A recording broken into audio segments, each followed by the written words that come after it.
Good afternoon, family and friends, and welcome to our weekly message coming from Our Lady of the Valley and Holy Cross churches here in Wayne. Today, Thursday, February 22nd, is an interesting feast for us in our church, even though it's during Lent. During Lent, feast days have to be acknowledged, whereas memorials do not. But today we celebrate what is referred to as the chair of the Apostle St. Peter. And it may sound like a strange name for a feast day, but it actually comes to us from the 4th century. We don't know exactly what day or date that St. Peter died. And so February 22nd was chosen to celebrate his death day because in Rome, between February 13th and the 22nd, they had a commemoration referred to as the Patentalia. It was a period of time where they would remember their deceased relatives, probably very similar to our celebration of All Souls Day on November the 2nd. And as part of that commemoration of their relatives, they would place in the home, probably near the dining room table, a chair that remained empty to represent those relatives who had died. And so they chose this day, February 22nd, to acknowledge St. Peter's death, because I said we did not know the date. But it also has a double meaning, the idea of the chair.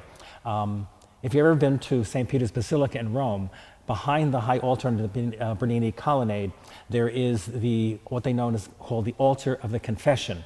And above the altar of the confession, by the stained glass window of the Holy Spirit, there are 4 great doctors of the church holding up a reliquary that looks like a chair. And in that reliquary chair, we believe are actually pieces of a chair that St. Peter actually sat on when he taught. And that's very, very important, the idea that a bishop, the Pope, has a particular chair which he uses when he proclaims things and teaches.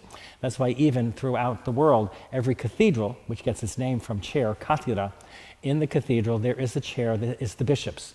So in our Cathedral of St. John the Baptist, there is the cathedra of Bishop Sweeney, and only he or another bishop can sit in that chair.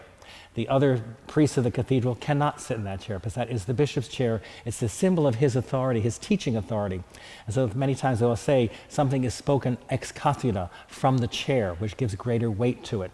And so in celebrating this feast of the chair of the Apostle St. Peter, we're celebrating his death day, but we're also celebrating the teaching authority of the Holy Father, Pope Francis, and the bishops of our world, that hopefully they come together and proclaim the same teachings as one, ex cathedra. So this is a very special day for us to celebrate the chair of St. Peter.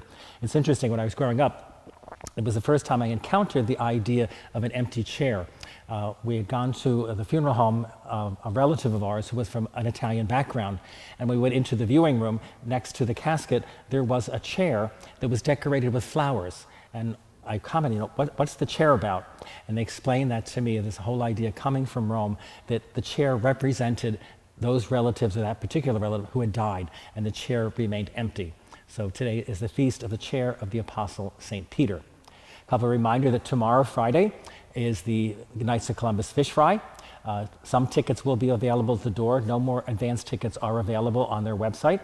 And then right after that, coming up quickly on March 16th, is the celebration of St. Patrick, also by the Knights of Columbus here in Father Rugal Hall. And both of these are always wonderful times to bring the parish together, particularly the celebration of St. Patrick. St. Patrick is the secondary patron of our Diocese of Paterson. Our primary patron, as you know, is St. John the Baptist. Our cathedral is named in his honor. But our secondary patron is St. Patrick because the name Paterson derives from the name Patrick. So we're very lucky to have 2 patrons in our Diocese of Paterson. So those are 2 things to look forward for as we get ready and continue our Lenten journey, getting closer to Easter. Remember, on Fridays during Lent, Stations of the Cross are celebrated here at Our Lady of the Valley at 7 p.m. And on the rest of the Mondays of Lent, from 7 to 8:30, we will celebrate the Sacrament of Reconciliation here at Our Lady of the Valley. So there are 2 wonderful things to avail yourselves to as we prepare ourselves for the great celebrations of Easter, which comes very early this year, the end of March. So enjoy these couple days. I know we're getting rain tonight and tomorrow. The weekend is supposed to be good. So hopefully we'll see you here at Our Lady of the Valley or at Holy Cross for weekend Mass. Thanks for listening.